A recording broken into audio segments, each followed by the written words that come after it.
Strike Team Bravo departed from high orbit of Triska in the outer reaches of the Daemon system. The small carrier pods called the HSS Ferocity was no more than 200 feet in length and was crewed by only 30 Galadur commandos and pilots.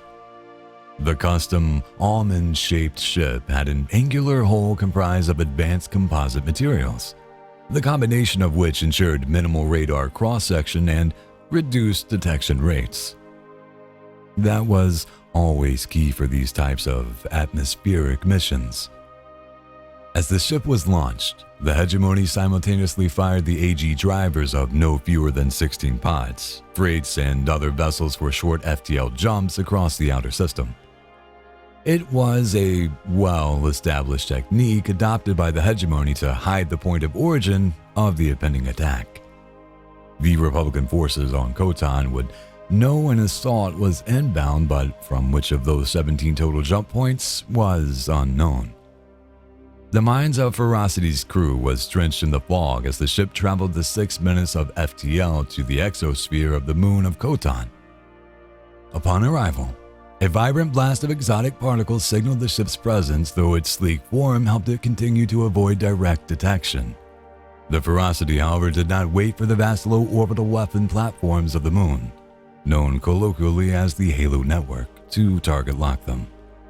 And so, the ship rapidly plunged into the thick atmosphere, fire and flames scorching the whole of the carrier ship as it entered its area of operations.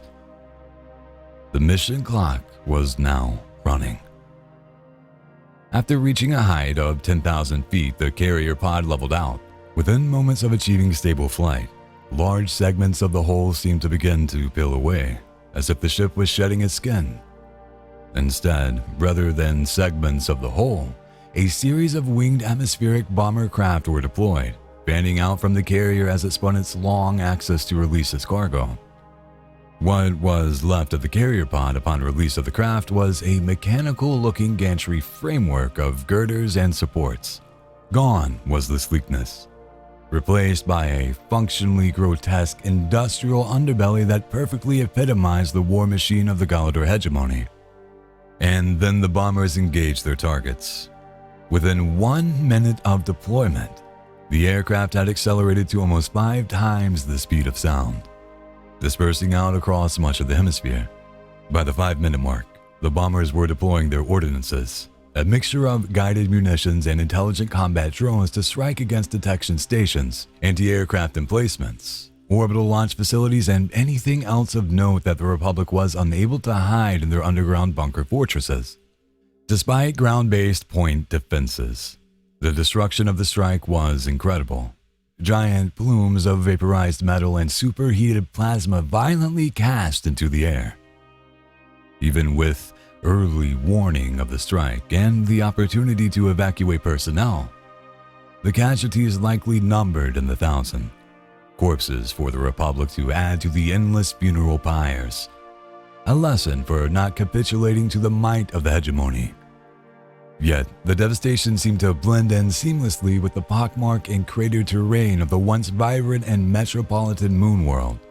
Were it not for the expansive clouds of smoke, gas, and fire billowing from the surface, it would be impossible to tell where the bombers had struck. By minute 7, the aircraft were returning to the pod, and just in time. A number of low-orbit defense platforms in the Halo has almost completed their repositioning maneuvers to target the pod, and without the carrier, all the fighter and bomber craft would be lost. And of course, there was the ground-deployed atmospheric ICDs that were likely, at this time, traveling at Mach 20 across the globe to hunt down and obliterate the strike group. The docking, dancing between the carrier pod and detachable bombers, was as sublime as was the deployment.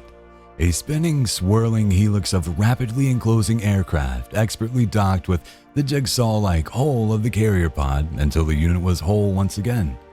The carrier accelerated. Within moments, the chase had begun. It was one thing to breach the Halo. It was another thing entirely to escape. Strikes from orbital platforms burnt through the once oxygen-rich atmosphere at the Ferocity, the heat of the energized laser scorching the hull with each near miss. The carrier pod weaved and dodged incoming fire from incoming planetary attack craft, while suspensor fields and countermeasures did their best to buffer the Ferocity against assault from ICDs and ground-based weapon arrays. Fortunately, for the Ferocity, a carrier-class strike group pod was more than a match for smaller planetary responses, and point defense cannons expertly dispatched the combatants before the ship accelerated out of the atmosphere and into low orbit. There, the haloed network of low-orbit weapons platforms continued to harass the escaping ship, representing the only real threat. But by now, the Ferocity's FTL manifold had charged, and within moments, the ship disappeared from above Koton. Despite the devastation and the death and the damage inflicted by the HSS Ferocity and its bombers, both the Hegemony and the Republic knew that the consequences of the strike in the long term would be limited.